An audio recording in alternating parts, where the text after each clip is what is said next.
Hello दोस्तों, स्वागत है आपका हमारे यूट्यूब चैनल यहू बाबा पे। ये हमारा बूटस्ट्रैप कोर्स से रिलेटेड फोर्थ ट्यूटोरियल है और इस कोर्स में आप बूटस्ट्रैप की कॉल क्लास सीखने वाले हैं। देखिए, इससे पिछली वीडियो में मैंने आपको बताया था कि जब भी हम बूटस्ट्रैप को यूज करके कोई भी वेबसाइट का लेआउट बनाना चाहते हैं तो वहां पर बेसिकली हमारे पास 3 बूटस्ट्रैप की क्लासेस आती हैं। एक है कंटेनर, एक है रो और एक है कॉल, जिसमें से कंटेनर और रो जो है हमने अपने पिछली वीडियो में कवर कर लिए हैं। अगर आपने वो वीडियो नहीं देखी है तो मैं ऊपर आई बटन पे उसका एक लिंक दे दूंगा। और इस वीडियो में जो हम कवर करने वाले हैं वो है कॉल क्लास। देखिए, जो कॉल क्लास है उसमें भी काफी वैरायटी है। हम इस वीडियो में जो कॉल क्लासेस करने वाले हैं वो बेसिक कॉल क्लासेस हैं। उसका एक एडवांस पार्ट भी है जो हम अपनी नेक्स्ट वीडियो में कवर करेंगे। तो आइए पहले समझते हैं कि कॉल क्लास करती क्या है। देखिए, जो कॉल क्लास है उसका बेसिक जो मतलब है, जब भी हम इक्वल विड्थ के टैग्स बनाना चाहते हैं, मतलब कि div टैग इक्वल विड्थ के, तब हमें कॉल क्लास की जरूरत पड़ती है। मैं आपको एक एग्जांपल से समझाता हूँ। मान लीजिए हमारे पास यहाँ पे एक div है और उस पर हमने क्लास लगाई है रो। अब रो के अंदर ही हम यहाँ पर कॉल क्लास यूज करते हैं। अब मान लीजिए हमारे पास 2 div है और हम उनको इक्वल विड्थ का बनाना चाहते हैं, तो जस्ट हमें वो 2 div डालने हैं और उन पे क्लास लगा देनी है कॉल।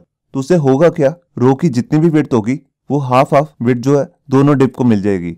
मतलब कि आप यूं भी सोच सकते हैं 50-50% दोनों div को वो विड्थ मिल जाएगी।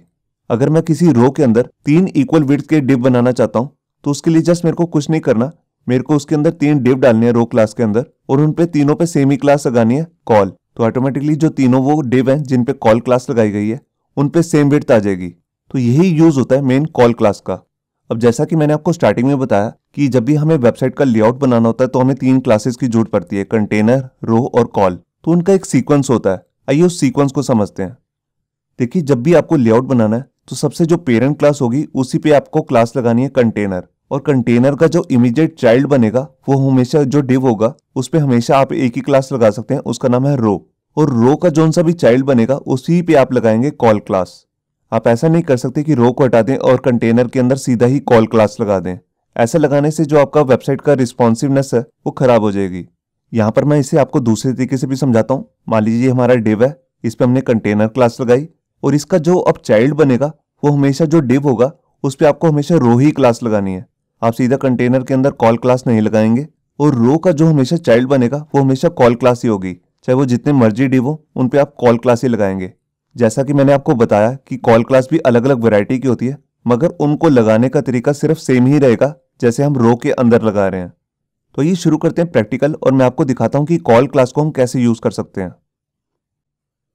यहां देखिए, वेब ब्राउजर के अंदर मैंने अपना वही प्रोजेक्ट फोल्डर ओपन कर लिया है जिसको मैंने अपनी पिछली वीडियो में आपको कवर किया था। ये देखिए, जहां पर जो ब्लैक कलर का आपको बॉर्डर दिख रहा है, जो div है मेन, इस पे हमने कंटेनर क्लास लगाई हुई है, जैसा कि मैंने आपको पिछली वीडियो में कवर भी कराया था। और यहाँ पर हमने 3 div लिए हैं और तीनों पे ही हमने रो क्लास लगाई है जो आपको रेड कलर के बॉर्डर के दिख रहे हैं। अब इसमें से एक के अंदर हम यहाँ पर कॉल ऐड करते हैं। तो यहाँ देखिए देखिए जो मेरा ये पहला div है, मैं इसके अंदर जो मैंने टेक्स्ट लिखा हुआ है रो 1, इसको मैं हटा रहा हूँ और यहाँ पर मैं एक div ले लेता हूँ जिसपे मैं क्लास लगा दूंगा कॉल और इसके अंदर लिख भी देता हूँ कॉल 1। अब इसी div को मैं डुप्लीकेट कर लेता हूँ। देखिए, मैंने इसे 2 बार डुप्लीकेट कर लिया और दूसरे के अंदर मैं यहाँ लिख देता हूँ कॉल 2। और जो ये क्लास है कॉल, इसमें मैं अलग कलर भी फिल कर देता हूँ ताकि आपको इजीली पता लग जाए। देखिए, जैसे मैंने पिछली वीडियो में रो नाम की क्लास मैंने बनाई थी उसकी की तरह मैं यहाँ पर कॉल क्लास भी बना लेता हूँ और इस पे कलर फिल कर देता हूँ ग्रीन। ये देखिए, और जो हमारा ये कंटेनर क्लास है इसका जो बॉर्डर है इसकी थिकनेस को भी कम कर देता हूँ, 5 कर देता हूँ। ये देखिए, अब यहाँ देखिए मैं ब्राउज़र में आया और मैंने फाइल को रिफ्रेश किया। ये देखिए, मैंने जो 2 div बनाए थे कॉल 1 और कॉल 2, दोनों की विड्थ जो है वो इक्वल हो चुकी है। अब देखिए, अगर मैं इसको रिस्पॉन्सिव भी आपको करके दिखाता हूँ, मैं यहाँ पर राइट क्लिक करके इंस्पेक्ट कर लेता हूँ पेज को और यहाँ पर आकर टैबलेट पे क्लिक करूँगा।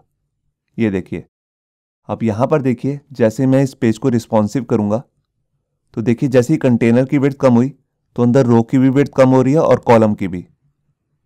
ये देखिए, अब देखिए रिस्पॉन्सिव में आ गया। तो देखिए रिस्पॉन्सिव में कितना छोटा कर दिया, जब आप विड्थ देख रहे हैं ऊपर 206 पिक्सल हो चुकी है। तो आप यहाँ पे देखिए, यहाँ पर ये दोनों कॉलम 2 ही हैं, तो ये भी ऑटोमेटिकली रिस्पॉन्सिव होते जा रहे हैं। अब मैं इसके अंदर ज़्यादा div डाल के दिखाता हूँ और उन सभी पे कॉल क्लास लगा दूंगा। तो देखिए, मैं यहाँ पर आया और मैंने यहाँ पर इसी div को एक बार और डुप्लीकेट कर लेता हूँ। ये देखिए, मैंने 2 बार डुप्लीकेट कर दिए। इस पे मैं लिख देता हूँ 3 और इस पे लिख देता हूँ 4। ये देखिए यहाँ मैंने फाइल को सेव किया। अब यहाँ देखिए मैंने कुछ भी चेंज नहीं किया।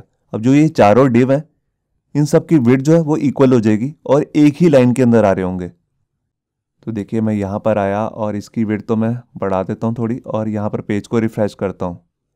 ये देखिए यहाँ पर हमारे जो चारों डिव हैं कॉल 1, 2 और 3 और 4 इन सभी की विड्थ जो है वो इक्वल हो चुकी है। अब मैं पेज को रिस्पॉन्सिव करके दिखाता हूँ आपको। आप यहाँ पे देख रहे हैं सबकी विड्थ जो है वो इक्वल हो रही है। अब देखिए मैं एक्स्ट्रा स्मॉल स्क्रीन पे आ चुका हूँ, मतलब कि मोबाइल की स्क्रीन पर।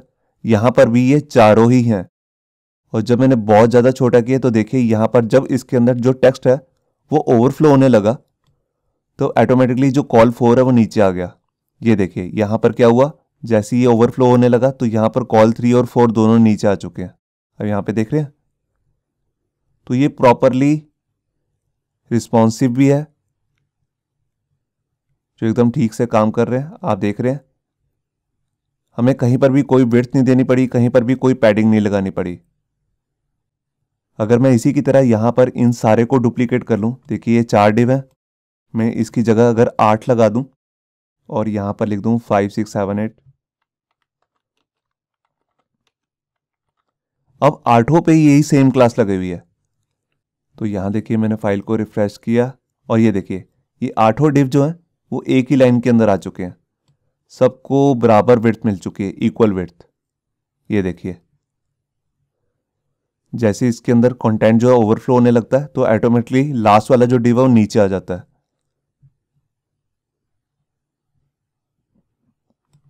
अब यहां पर मान लीजिए मैं 2 डिव के बाद ब्रेक लगाना चाहता हूं, मैं चाहता हूं इसके बाद जितने भी डिव आ रहे हैं वो नीचे आ जाएं।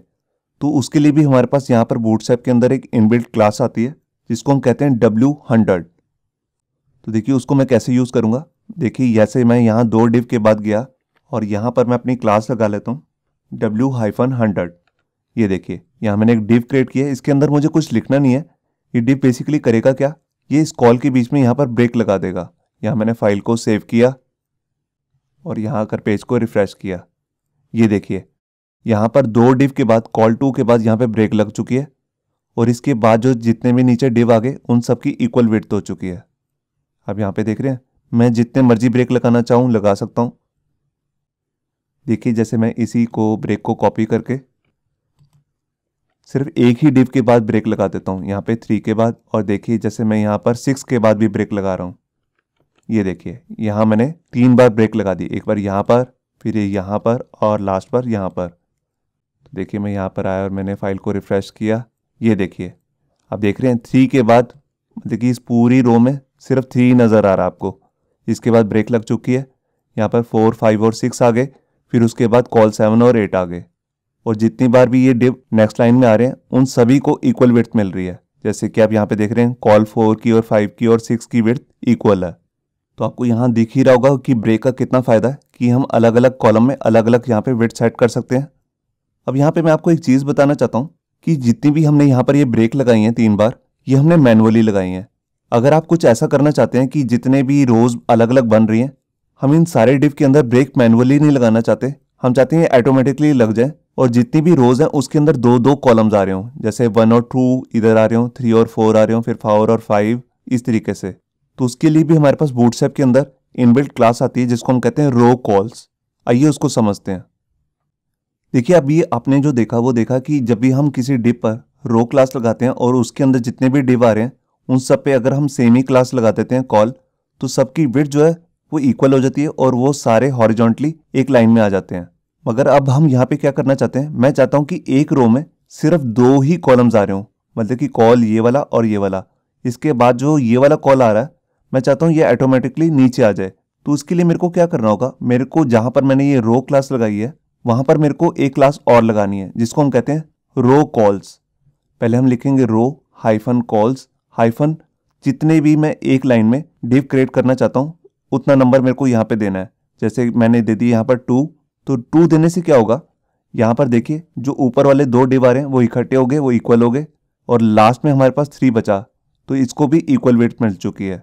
यहाँ पर मैं जितने भी नंबर देना चाहूँ दे सकता हूँ, जैसे 3, 4, 5, 6। मैं अभी आपको प्रैक्टिकल करके दिखाता हूँ। देखिए यहाँ पर मैं अपने एडिटर में आया और यहाँ पर जो अभी ये मैंने मैनुअली ब्रेक दी थी इसको मैं हटा देता हूँ। ये देखिए, अब ये जितनी भी ब्रेक्स थी मैं सब हटा चुका हूँ। एक बार मैं अभी आपको पहले ब्राउज़र में चेक करा देता हूँ। मैं यहाँ पर आया और मैंने पेज को रिफ़्रेश किया। ये देखिए, जितने भी 8 कॉलम थे वो सारे एक ही लाइन में आ चुके हैं हॉरिजॉन्टली, आप देख रहे हैं। अब मैं क्या करना चाहता हूँ, मैं एक ही लाइन में दो दो कॉलम बनाना चाहता हूँ। जैसे 1 और 2 एक लाइन में आ रहे हो, फिर 3 और 4 वो नेक्स्ट लाइन में, फिर 5 और 6 नेक्स्ट लाइन में। तो देखिए उसके लिए मेरे को क्या करना है, मैं यहाँ पर आया और जो ये मेरा कंटेनर क्लास है जिसका नाम है रो, उसी के साथ मेरे को दूसरी क्लास लगानी है रो कॉल्स, और उसके बाद वो नंबर देना है जितने मैं एक ही रो के अंदर हॉरिजॉन्टली दो डिव को रखना चाहता हूँ, मतलब कि दो कॉलम्स को।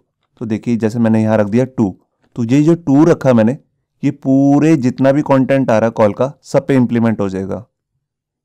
तो देखिए मैं यहाँ पर आया और मैंने पेज को रिफ्रेश किया और ये देखिए आप देख रहे हैं यहाँ पर 1 2 इकट्ठे आ गए, 3 और 4 5 और 6 7 और 8। इसके बाद तो नीचे दूसरी रोज आ रही है, रो 2 और रो 3। और अगर मैं यहाँ पर आकर इसकी जगह कर देता हूँ 3, ये देखिए मैं नीचे से रो 2 हटा देता हूँ, रो 3। अब 3 करने से क्या होगा, देखिए अब एक रो में 3 ही आएंगे। जैसे 1 2 3 एक लाइन में आ जाएंगे, 4 5 6 एक लाइन में, 7 और 8 जो है वो एक लाइन में आएंगे। मैं यहाँ आया और मैंने पेज को रिफ्रेश किया। ये देखिए 1 2 3 एक लाइन में आ चुके हैं, 4 5 6 एक लाइन में, 7 और 8 एक लाइन में। अगर मैं इनको रिस्पॉन्सिव भी करूँगा तो देखिए ये रिस्पॉन्सिव भी हो रहे हैं। और अगर मैं इसकी जगह 4 करके देखूँ तो जस्ट मेरे को यहाँ पे क्या करना है, 4 ही लिखना है। ये देखिए मैं यहाँ पर आया और मैंने फाइल को रिफ्रेश किया। ये देखिए एक रो में 4 कॉलम सेट हो चुके हैं। यहाँ पर जो हमारी वेबसाइट का मेन कंटेंट रहता है वो बेसिकली इसी कॉल वाली जगह पे ही आता है। वो सीधा हम रो के अंदर नहीं देते हैं, रो के अंदर एक कॉल नाम का एक डिव बनाते हैं, उसी के अंदर हम कंटेंट डालते हैं। मैं आपको थोड़ा सा कंटेंट डाल के भी दिखाता हूँ। तो देखिए मैं यहाँ पर गया और मैं यहाँ पर अभी 3 कर लेता हूँ और यहाँ पर मैं कॉल 1 के अंदर यहाँ पर थोड़ा सा टेक्स्ट डाल देता हूँ। देखिए जैसे मैंने 20 वर्ड्स का एक पैराग्राफ डाल दिया, फिर कॉल 2 में मैंने डाल दिया 10 वर्ड्स का एक पैराग्राफ, 3 में मैंने डाल दिया 30 वर्ड्स का एक पैराग्राफ। ये देखिए तीनों पे मैंने अलग डाला, या मैंने फाइल को सेव किया और यहाँ कर पेज को रिफ्रेश किया। ये देखिए आप देख रहे हैं यहाँ पर तीनों में कंटेंट भी आ चुका है। अब मैं इसको रिस्पॉन्सिव करके दिखाता हूँ। ये देखिए तो ये रिस्पॉन्सिव भी ठीक वर्क कर रहा है।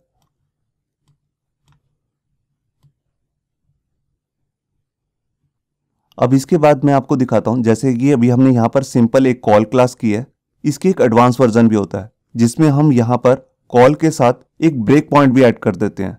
देखिए जैसे अभी आप यहाँ पे देख रहे हैं एक रो के अंदर 3 कॉलम्स आ रहे हैं, ये शुरू से एंड तक, मतलब कि मोबाइल की स्क्रीन तक भी 3 ही हैं। आप देख रहे हैं यहाँ पर 3 ही कॉलम्स आ रहे हैं। ये देखिए 3 ही है यहाँ पर हर जगह पे।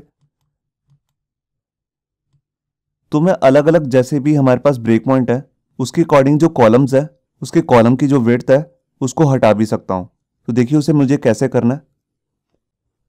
देखिए जैसे मैंने इससे पिछली वीडियो में आपको बताया था कि बूटस्ट्रैप के अंदर हमारे पास अलग अलग 5 तरीके की मीडिया क्वेरी लिखी गई है। एक है एक्स्ट्रा लार्ज के लिए, एक है लार्ज के लिए, एक है मीडियम स्मॉल और एक एक्स्ट्रा स्मॉल। अब इसी के अकॉर्डिंग हमारे पास यहाँ पे कॉल की भी अलग अलग क्लासेस आती हैं जो कुछ इस तरीके से हैं। देखिए लार्ज स्क्रीन पे हम यहाँ पे लगा सकते हैं कॉल हाइफन एक्सएल, एक्सएल मतलब एक्स्ट्रा लार्ज, फिर है कॉल हाइफन एलजी, फिर है कॉल हाइफन एमडी और लास्ट में है col hyphen SM. Extra small के लिए कोई भी कॉल की अलग से क्लास नहीं है। अब इस क्लासेस को लगाने से होता क्या है मैं एक बार आपको बताता हूँ। देखिए मान लीजिए अगर आपने कहीं पर 2 डिव डाले रो के अंदर और दोनों पे आपने लगा दी कॉल एमडी क्लास, तो जब तक जो स्क्रीन का साइज है एमडी है या लार्ज है या एक्स्ट्रा लार्ज है, मतलब कि एमडी से ऊपर है, तो उन डिव्स की जो विड्थ है वो इक्वल ही रहेगी। और जैसे ही हम मीडियम स्क्रीन से नीचे आएंगे तो उनकी जो विड्थ है वो 100% हो जाएगी। मैं अभी आपको प्रैक्टिकल करके दिखाता हूँ। देखिए मैं यहाँ पर गया एडिटर के अंदर और जो ये मैंने टेक्स्ट लिखा है मैं यहाँ पर कंट्रोल जेड कर लेता हूँ। ये देखिए यहाँ पर मेरे पास 8 डिव आ रहे हैं। अब मैं इसमें से कुछ हटा देता हूँ, अभी सिर्फ 3 पे ही आपको एक्सपेरिमेंट करके दिखा रहा हूँ। और यहाँ पर मैंने देखी जैसे मैंने यहाँ पर लगा दिया कॉल हाइफन MD। अब यही सेम क्लास मेरे को हर जगह लगानी है। और यहां पर जो मैंने ये क्लास लगाई है रो कॉल्स 3, इसको मैं हटा देता हूं। ये देखिए यहां मैंने फाइल को सेव किया और मैं यहां पर आया और मैंने फाइल को रिफ्रेश किया। यहां देखिए यहां पर हमारे पास जो पहली रो है उसके अंदर 3 कॉलम्स आ रहे हैं, आप देख रहे हैं यहां पर। अब देखिए मैं एक्स्ट्रा लार्ज दिखाता हूं आपको। आप ऊपर से साइज देखिए, जो भी 1200 से ज़्यादा वो एक्स्ट्रा लार्ज है, तो एक्स्ट्रा लार्ज में भी 3 ही दिख रहे हैं। और अब मैं यहां पर आ गया लार्ज साइज में। आप देखिए यहां पर साइज ऊपर आ रहा है और यहां पर भी 3 ही कॉलम्स हैं, कॉल 1, कॉल 2 और कॉल 3। अब मैं इससे छोटे वाले में आता हूं। ये देखिए ये है मीडियम साइज, यहां पर भी 3 ही कॉलम है। अब जैसे मैं इस साइज से कम पे आऊंगा, मतलब कि मीडियम से नीचे स्मॉल में या एक्स्ट्रा स्मॉल में, तो इन तीनों कॉलम्स की विड्थ जो है वो 100% हो जाएगी। ये देखिए आप देख रहे हैं यहां पर ये अलग अलग लाइन में आ गए। अलग अलग लाइन में इसलिए आए क्योंकि इनकी विड्थ जो है वो 100% हो चुकी है। मैं आपको चेक भी कराता हूं। यहां देखिए मैंने इंस्पेक्ट पे क्लिक किया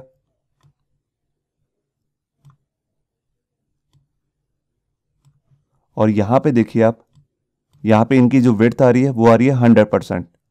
और अगर मैं इसे एक्स्ट्रा लार्ज में दिखाता हूं आपको, तो यहां देखिए यहां पर इसकी मैक्सिमम विड्थ 100% है, मगर यहां पर इसने फ्लेक्स बॉक्स की प्रॉपर्टी यूज की है। देखिए फ्लेक्स ग्रो 1, फ्लेक्स बेसिक 0, जो एक तरीके की विड्थ का ही काम करती है।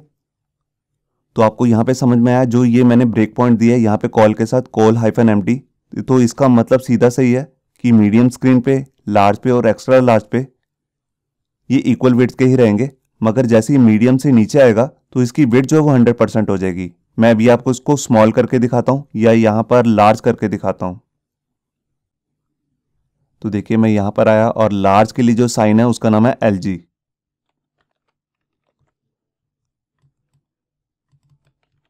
ये देखिए मैंने तीनों पे ही LG दे दिया। यहां मैंने फाइल को सेव किया और यहां पर आकर फाइल को रिफ्रेश किया।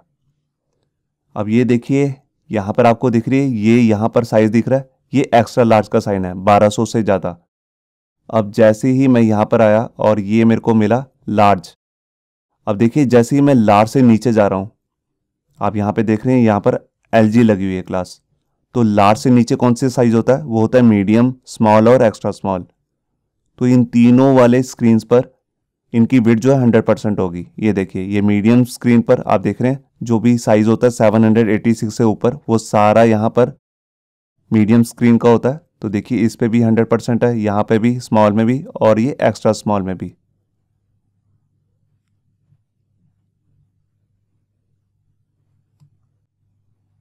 तो इसका मतलब ये है कि यहाँ पर जो सा भी मैं ब्रेक पॉइंट दूंगा वहां तक ये विड्थ जो है इनकी इक्वल रहेगी। उसके बाद मतलब कि उससे नीचे वाले जो सा भी स्क्रीन साइज होगा वहां पर ये एक के नीचे एक आ जाएंगे।